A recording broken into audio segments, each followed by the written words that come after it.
Keep the secret. Yuxiu was sick for 3 or 4 days in a row. Almost half of her life was gone. She was waiting, but her underwear was clean, without any trace of the problem being solved. It still didn't seem to work. Since Yumi was pregnant, she was very lazy but had a bad temper, and yelled at Yuxiu for big and small things.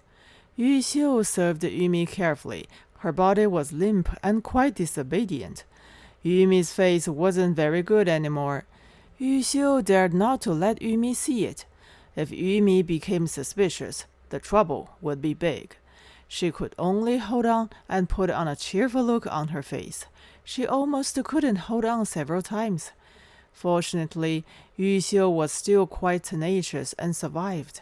But her underwear was still clean, which was so melancholy.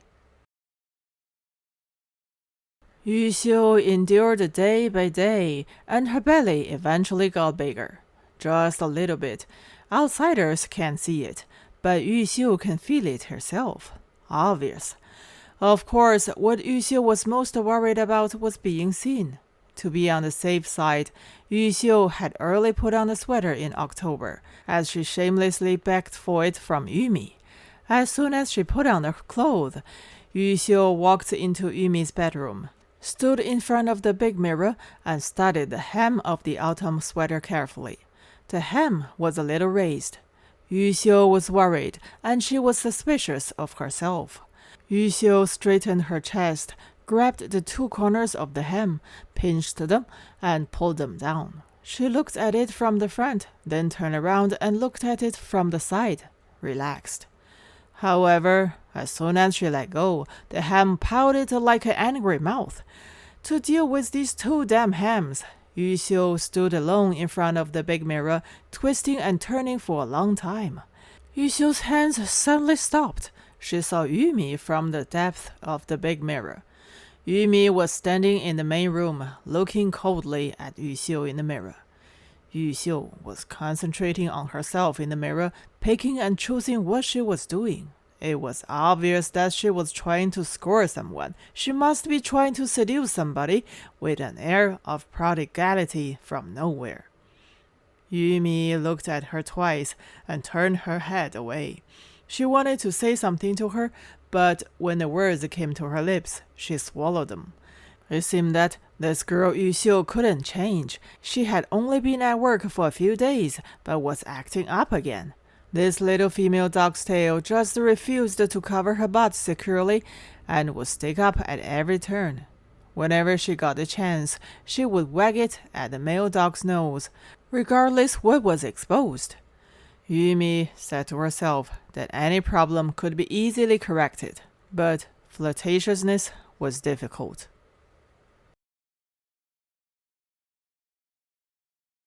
Yuxiu has always guarded her secret closely, but unexpectedly, Tang discovered it. This woman's eyes were really powerful, really poisonous, really fairy eyes. It was actually quite normal at noon that day. Yuxiu went to the public toilet in the government compound and squatted there to relieve herself. Tang came in. Tang came in quite suddenly, and Yuxiu was holding her trouser belt in her mouth. It was said to be a trouser belt, but it was actually just a strip of cloth. When she sees Tang, Yuxiu always wants to say hello. But Yuxiu was a little flustered after all. She must have been too enthusiastic. Before she could say anything, the belt in her mouth had already fallen into the pit. Tang also squatted down and chatted a few words together. When she got up, Tang gave her belt to Yuxiu. The strip of cloth was not worth 2 cents, but it was still a matter of affection.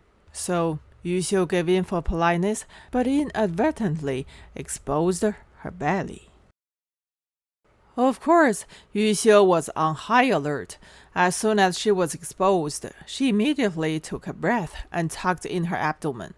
After all, Yuxiu was young and ignorant. She didn't even know that there was a brown vertical line on her body, shallow from bottom to top, all the way to Yuxiu's navel. How could Yuxiu know what this brown vertical line meant? But Tang knew. She was surprised and suddenly saw all the secrets in Yuxiu's body. Tang immediately glanced at Yuxiu's face. Although it was extremely fast, it has the nature of research and excavation. She was sure it had been about 4 months, and even looked like a boy. Tang sneered in her stomach and said in her heart, Yuxiu, congratulations. Tang squinted her eyes, blamed Yuxiu, and said, Why don't you come and sit down? You talk sweetly and call me auntie all the time. I don't think you have seen me as an auntie for a long time. Yuxiu kept smiling, fastened her pants, and left the bathroom with Tang, saying a lot of polite words. Yuxiu thought that she was being petty because she kept avoiding Tang.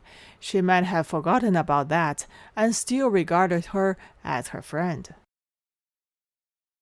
It was noon when Yuxiu came to the accounting office again. Tang had to do accounts, had lunch in the agency dining hall, and met Yuxiu. She called Yuxiu over on the way. Yuxiu was very tired and wanted to take a nap, but since Tang was so enthusiastic, she just went. Yuxiu sat opposite Tang and ate fruit candies. Tang finished her work in 10 minutes. They started chatting again. The tone was still the same as before, and there was no sign of any problems. Although she was a little sleepy, Yuxiu was still very happy. Tang still cared about Yuxiu as before. When the conversation was going on, Tang suddenly stopped talking. After a long silence, Tang said seriously, Yuxiu, it seems we are not close. You don't treat me as a friend. Tang's words were too abrupt. Yuxiu couldn't figure it out and kept blinking at Tang. Tang, however, went straight to the point and reminded Yuxiu. Tang said, Yuxiu, if you have any difficulties, you shouldn't hide it from me. Think about it. If I don't help you, who will help you? If you don't let me help, who will I help?